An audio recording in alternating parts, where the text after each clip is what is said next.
साथियों नमस्कार। All India media association के इस यूट्यूब चैनल पर आपका बहुत बहुत स्वागत है। शराब घोटाला देश की राजधानी दिल्ली में आम आदमी पार्टी की सरकार के कार्यकाल में ही नहीं हुआ, बल्कि छत्तीसगढ़ सूबे में देश की सबसे पुरानी राष्ट्रीय कांग्रेस पार्टी का कार्यकाल में भी हुआ था।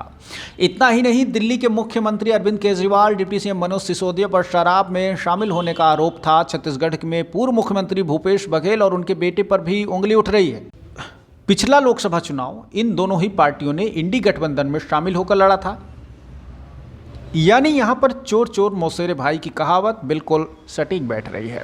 छत्तीसगढ़ में कथित शराब घोटाले से जुड़े मनी लॉन्ड्रिंग मामले में सोमवार 10 मार्च 2025 को प्रवर्तन निदेशालय ने पूर्व मुख्यमंत्री भूपेश बघेल के घर पर छापा मारा।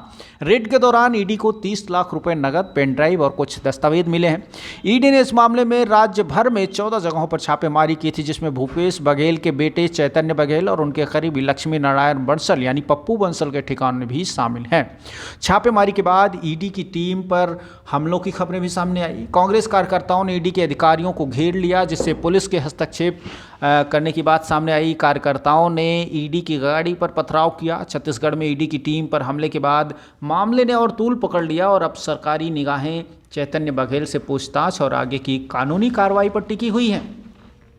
बताया जा रहा है कि ईडी के डिप्टी डायरेक्टर स्तर के अधिकारी की गाड़ी पर हमला हुआ है, जिसके बाद ईडी कानूनी कार्रवाई की तैयारी कर रही है। ईडी की जांच के मुताबिक छत्तीसगढ़ में शराब घोटाले से राज्य के राजस्व विभाग को 2161 करोड़ रुपए का नुकसान हुआ है।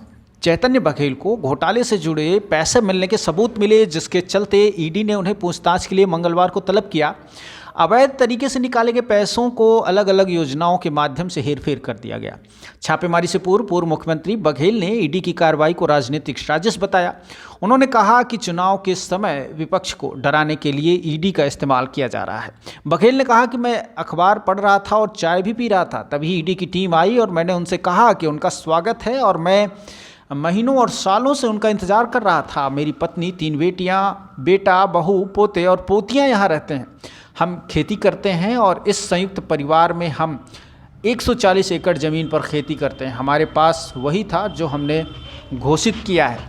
दरअसल छत्तीसगढ़ में 2018 से कांग्रेस की सरकार बनने के बाद भूपेश बघेल मुख्यमंत्री बने।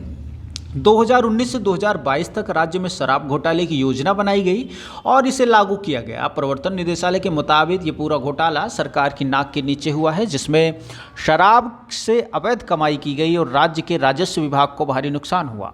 ईडी की जांच के अनुसार शराब की बोतलों पर नकली होलोग्राम लगाकर शराब की अवैध बिक्री की गई और इसके लिए उत्तर प्रदेश के नोएडा की prism holography security firms private limited को टेंडर दिया गया था।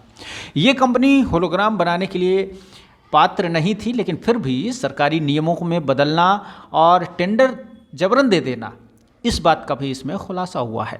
आपको बता दें कि इस मामले में अब तक आईएएस अनिल टुटेजा और कांग्रेस के नेता अरुण पति त्रिपाठी और रायपुर के मेयर के बड़े भाई शराब कारोबारी अनवर ढेबर को ईडी ने गिरफ्तार किया है।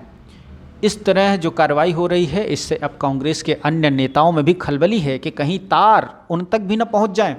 छत्तीसगढ़ के अन्य जो कांग्रेसी नेता हैं, जो पूर्व मुख्यमंत्री भूपेश बघेल के करीबी माने जाते हैं, उनमें भी हलचलें देखने को मिल रही हैं और माना यह जा रहा है कि ईडी की टीम सही सबूत मिलने के बाद उन पर भी कार्रवाई करेगी। बहरहाल ये वीडियो आपको कैसी लगी, हमें कमेंट कर अपनी राय जरूर बताएं। ऑल इंडिया मीडिया एसोसिएशन को यूट्यूब पर देख रहे हैं तो सब्सक्राइब कीजिए, फेसबुक, इंस्टाग्राम या अदर एप्लीकेशन पर देख रहे हैं तो फॉलो करना ना भूलें। बहुत बहुत शुक्रिया। नमस्कार।